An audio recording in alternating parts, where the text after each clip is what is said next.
इस जीवन का परम सौभाग्य का दिन है।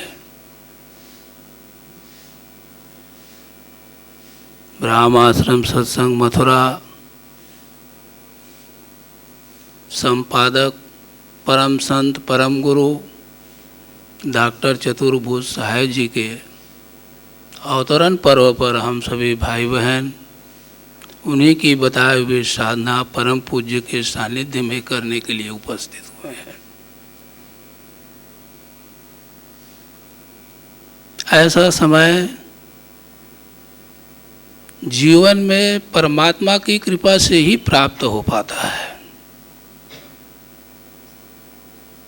हम अपने कर्मों से संसार का सुख वैभव प्राप्त कर सकते हैं,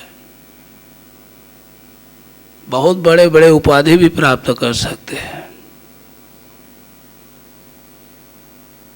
संसार का सुख सुविधा का वैभव भी हम प्राप्त कर सकते हैं अपने कर्मों से।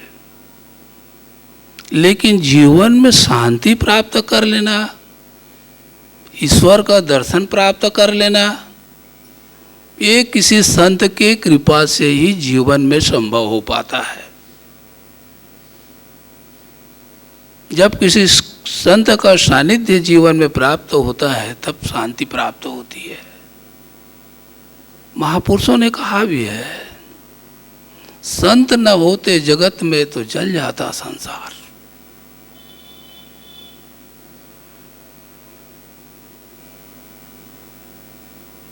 ये हमारे की जीवन का तपन जो है, हृदय के ज्वलन है, वो कोई संत की कृपा से ही शांत हो पाता है। और जीवन में शांति की ओर अग्रसित तभी होता है जब किसी संत का सानिध्य जीवन में प्राप्त हो जाता है। आज हम सभी भाई बहनों का परम सौभाग्य है कि ऐसे गुरु दरबार में हम सबको बैठने का अवसर प्राप्त हो रहा है। संसार में बहुत महापुरुषों का आवागमन होते रहता है। संसार कभी महापुरुषों से खाली नहीं होता। कोई अपने कर्म के लिए संसार में आता है, बहुत बड़े बड़े योग साधना करके संसार से अपना स्थिति सुधार कर चला जाता है। हम आप लोगों ने ऐसा भी सुना होगा कि देवताएं भी इस पृथ्वी पर मनुष्य रूप में आकर अपने अगले साधना के लिए जंगलों में, कंदराओं में, गृहस्थों में विचरण करते रहता है। यह ऐसा दरबार है। इस दरबार में न जाने कैसे कैसे दिव्य महापुरुष लोग आते हैं और इस साधना को गुरु की कृपा प्राप्त कर चले जाते हैं। हम सभी लोगों का वो दृष्टि नहीं है जो हम देख पाए। ये ऐसा गुरु अनमोल दरबार है। गुरु महाराज साहब ने एक सरल सी साधना जो हम लोग करते आ रहे हैं उसको दिया है। विज्ञान का युग है, विज्ञान कहाँ से कहाँ पहुंच गया है, कितना जीवन को सरल बना दिया है, सरस बना दिया है। सुख सुविधा से भरपूर जीवन जीने का अवसर हम सबको प्राप्त हो रहा है। वैसे ही अध्यात्म मार्ग में महापुरुषों ने बहुत शोध किया है। समाज को किस तरह से सरलीकरण से उस जीवन में शांति प्राप्त हो जाए, कैसे आनंद प्राप्त करे, अपने मनुष्य योनि के तपन को कैसे शांति और आनंद में परिवर्तन कर दे, इसलिए भी बहुत शोध हो रहा है। बहुत शोध हो रहा है इसके विषय में भी। ये अध्यात्म ज्ञान कोई नई ज्ञान नहीं है। जिस तरह माँ गाय सदियों से दूध दे रही है, कोई नई बात नहीं है। उस दूध से साथ पीने वाले बच्चे हिष्ट पुष्ट हो जाता है और कोई उसको अन्य तत्वों की आवश्यकता नहीं होता। सारी तत्व उसमें मिला हुआ है जो पोषण के लिए चाहिए जीवन में। वैसे ही हमारे गुरु महाराज साहब ने ऐसा एक सूत्र महामंत्र दिया है, ऐसा महामंत्र जिस मंत्र को अगर साधक ग्रहण कर ले तो उसको जीवन में और अध्यात्म प्राप्त के लिए कोई तपस्या साधना की आवश्यकता है ही नहीं।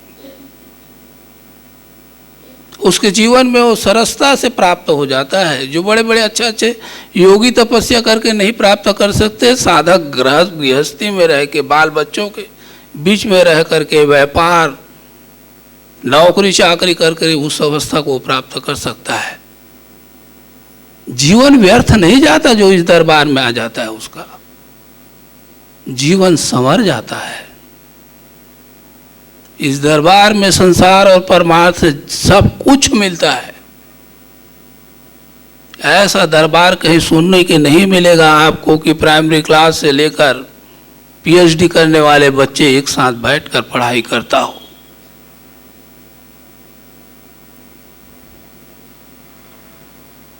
ये ऐसा गुरु दरबार है जहाँ सबको एक साथ बिठाकर उसकी स्थिति के अनुसार उसको ज्ञान दिया जाता है। यहाँ नया पुराना का कोई ये नहीं होता, वर्चस्व नहीं है कि ये नया है, ये पुराना है, इसको ये चीज मिलेगा। गुरु महाराज कब किसको दे दे कोई नहीं जानता।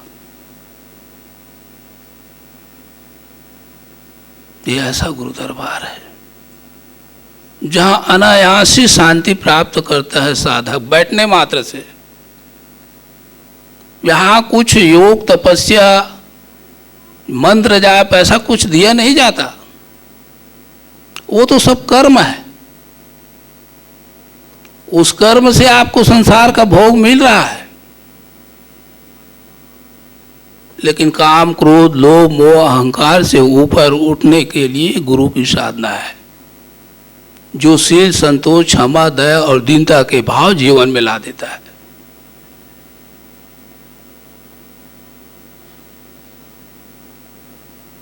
दीनहीन बनाकर उस परमात्मा के सम्मुख खड़ा कर देता है। साधना सारा विकारों को दूर कर देता है। लोग तो बोलते हैं कि मुक्ति जीवन के खत्म होने के बाद मिलता है। हमारे गुरु महाराज तो ये कहा है कि आपको मुक्ति यही जीवन में मिलेगा और इसी साधना से मिलेगा। आपको मुक्ति के लिए कहीं भटकने की आवश्यकता नहीं है। जीते जी मुक्त हो जाओगे आप। क्रमशः शील संतोष क्षमा दया दीनता के भाव अनायास ही आपके अंदर आएगा। सारा विकार धुलते चला जाएगा अगर इस साधना को नियमित सुबह शाम कर लो। और सुबह शाम हमको करना भी क्या है? गुरु महाराज ने क्या कहा है, क्या साधना दिया है, क्या महामंत्र दिया है? एक ही महामंत्र है कि तुम मेरे सम्मुख बैठ जाओ। ये महामंत्र है, तुम मेरे सम्मुख बैठ जाओ, साधना मैं तुम्हारे लिए क्या करूंगा। कैसा दरबार है, जैसा कोई माँ अपने बालक को कितना संवारती है। बालक तो अज्ञान होता है, कुछ जानता ही नहीं है कि उसको कैसा रहना है और क्या समर्पण है। लोग तो बोलते हैं कि समर्पण करो तभी जीवन में आपको सब कुछ मिल जाएगा। हमारे गुरु महाराज तो कहता है कि तुम मेरे सम्मुख बैठ जाओ, समर्पण मैं करवा लूंगा। वो तुम्हारा काम नहीं है समर्पण करना। तुमको उस अवस्था में लाके खड़ा कर दूंगा जहां जीवन सरस हो जाएगा, जहां जीवन शांति और आनंद में बीतना प्रारंभ हो जाएगा, जहाँ जीवन में आपकी दीनता का भाव आ जाएगा, जब तक साधक दीनहीन की भाव की स्थिति में नहीं पहुंचता, मुक्ति संभव नहीं है। और इस महामंत्र को नियमित करने मात्र से साधक उस अवस्था को प्राप्त कर लेता है। गुरु हमारी माँ की समान है। माँ अपने बच्चों के लिए क्या नहीं करती, रात दिन जो भी सेवा साधना करती है केवल बच्चे के लिए। कोई देवी देवता मंदिर में, गुरुद्वारा में, मस्जिद में, कहीं भी जाता हो, किसी महापुरुष के पास भी जाता हो, तो वो अपने बच्चे के लिए ही प्रार्थना करता है कि मेरा परिवार सुखमय हो, मेरा बच्चा के जीवन में पूर्ण शांति और आनंद हो। अपने लिए कुछ नहीं चाहते। वैसे हमारे गुरु महाराज ने है। हम सब गुरु महाराज के ही संतान हैं। ईश्वर अंश जीव अविनाशी जो कहा है महापुरुषों ने, वो क्या है?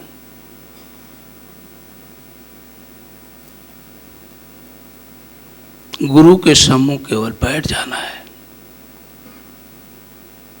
गुरु महाराज तो यहाँ तक कहा है कि भाई तुम 4 भाई बहन मिलकर मेरे सम्मुख बैठ जाया करो, केवल बैठ जाया करो भाई। साधना मैं तुम्हारे लिए क्या करूँगा, तुम नियमित बैठो तो सही। हम उतने भी नहीं कर पाते,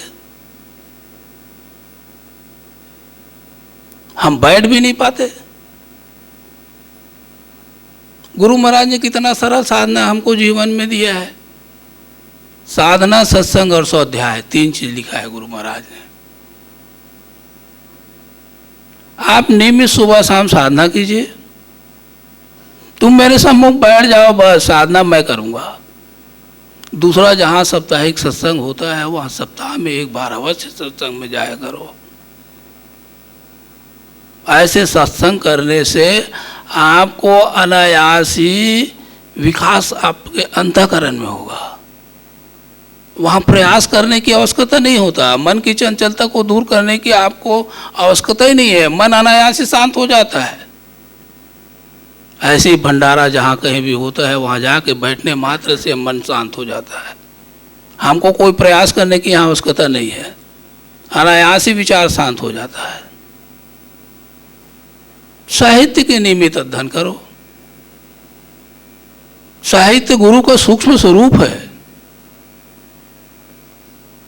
गुरु महाराज साहब ने जो साहित्य लिखकर साधकों के लिए रखा है वो तो पूरा खजाना है। जैसे माता पिता जब संसार छोड़कर चला जाता है तो कुछ नहीं लेके जाता, सारी संपत्ति अपने संतान के लिए छोड़ चला जाता है। वैसे गुरु महाराज ने सब कुछ हमारे जीवन के लिए छोड़ के चला गया है। हम थोड़ा उधर विचार तो लाए, हम साहित्य का थोड़ा अध्ययन तो करें। हम लोगों ने 24 घंटा संसार के कामों में लगे रहते हैं।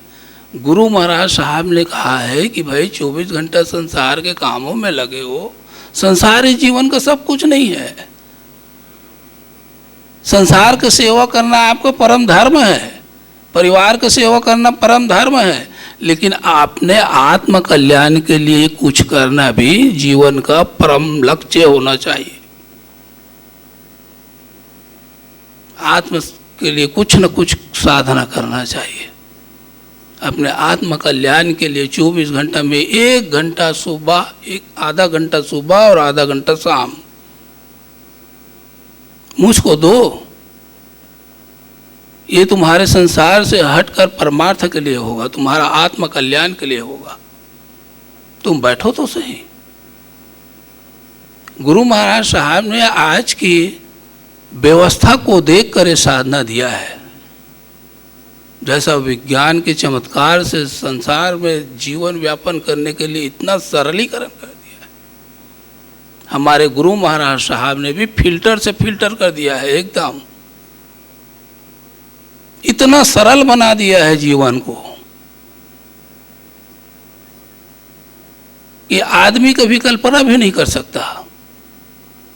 यहाँ के अलावा अगर कहीं बाहर जाकर गुरु महाराज की दरबार की चर्चा करोगे तो संभवतः लोग विश्वास नहीं करते कि ऐसा कैसा हो सकता है? जो नियमित यहाँ बैठता है उसके अंतःकरण में ये शक्तियाँ प्रवेश कर जाती है गुरु का, तब विचार में बनता है कि कुछ चीज है यहाँ। आए गए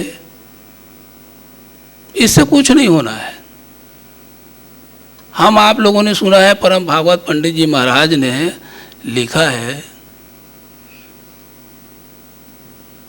कि एक महात्मा जी गांव में गए, तो गांव में एक प्रेम का भाव होता है कि कुछ न कुछ भेंट करता है अपना प्रेम के माध्यम से। तो उस गांव में बहुत से लोग चना का दाना भेंट किए। महात्मा जी के पास चना बहुत इकट्ठा हो गए। तो महात्मा जी ने सोचा भाई इसको मैं करूंगा क्या। तो वो महात्मा जी चना को, उसका जो प्रिय 3 शिष्य थे जो उसका सेवा में लगा रहते थे, वो दाना उन लोगों को 3 हिस्सा में बांट कर दे दिया कि अरे भाई इसको तुम लोग संभाल के रखना, मैं जब कभी भी आऊंगा तो ले लूंगा। तो एक उसका जो शिष्य था वो चना को लाल पोटली में बांध के रख दिया और सोचा जब गुरु महाराज आएगा तब उसको वापस कर दूंगा। वैसे हम में से बहुत लोग हैं जो गुरु महाराज के साधना को सीख तो लिए हैं, सुन तो लिए हैं, लेकिन अवसर आने पर ही केवल साधना करते हैं। तो इतने दिन के अंतराल में वो घुन लग जाता है, चना खराब हो जाता है दाना। दूसरा था उसको चना दिया गया, तो वो कभी कभी खोल करके देखा करते थे। ऐसी ही गुरु की साधना है। हमको ये साधना दिया है निमित्त के लिए। कभी कभी हम करेंगे तो उसका कोई प्रभाव हमारे जीवन में नहीं हो पाएगा। हमको नियमित करना होगा उसको, नहीं तो जैसा का वैसा रह जाएगा, बढ़ेगा नहीं। तीसरा साधक जो था वो देखता है कि भाई चना का दाना गुरु महाराज साहब ने दिया है, इसका उपयोग हो जाए। चना का डालने का बीज का दिन है, खेत में इसको डाल दूंगा, अच्छा उपज हो जाएगी। चना डाल देता है। जब 3 साल बाद गुरु महाराज आया और तीनों साधक को बुलाकर पूछा कि आपकी स्थिति क्या है, तो एक खोल कर देखता है पहला वाला तो चना घून लग गया है। दूसरा देखता है तो चना घून तो नहीं लगा है, बीच बीच में देखा करता था लेकिन बढ़ा भी नहीं है। तीसरा गुरु महाराज से कहता है कि मैं कैसा करूं, कैसा लाऊं। वो चना तो इतना अपार हो गया है कि बैलगाड़ी से भी लाना संभव नहीं है। गुरु वो देता है। जो नियमित गुरु महाराज की साधना को करता है वो अनायास ही उस अवस्था को प्राप्त कर जाता है, माला माल हो जाता है। वो उसका संसार और परमार्थ दोनों उस अवस्था को प्राप्त कर जाता है जहाँ अच्छे अच्छे ऋषि मुनि और तपस्वी नहीं कर पाता। ये वो गुरु दरबार है। हम सब भाई बहनों का बड़ा ही सौभाग्य है कि ऐसे गुरु के दरबार में बैठने का अवसर प्राप्त हो रहा है। आज उनकी अवतरण पर्व पर ये विचार बनाए, ये संकल्प ले ले, हमसे जो कुछ होता है नहीं ना होगा, लेकिन आपकी कृपा हो तो आपके सम्मुख हम नियमित आधा घंटा बैठ जाएं। इतना अवश्य आज के दिन हम संकल्प करें कि नियमित बैठ तो जाए, कम से कम कुछ हो ना हो। ये गुरु की महामंत्र है। जब धीरे धीरे उतर जाएगा तो हमारे अंतःकरण का विकार भी धीरे धीरे बाहर आ जाएगा। अभी विकारों से भरा पड़ा हुआ है। बोतल में पानी भरा हुआ है, उसको खाली करोगे तो हवा प्रवेश कर जाता है अनायास से, उसके लिए कुछ प्रयास करना नहीं होता। वैसे ही ये साधना है। गुरु के प्रकाश में हम अपने अंतःकरण की साधना करेंगे। गुरु महाराज कितना बढ़िया सरल दिया है।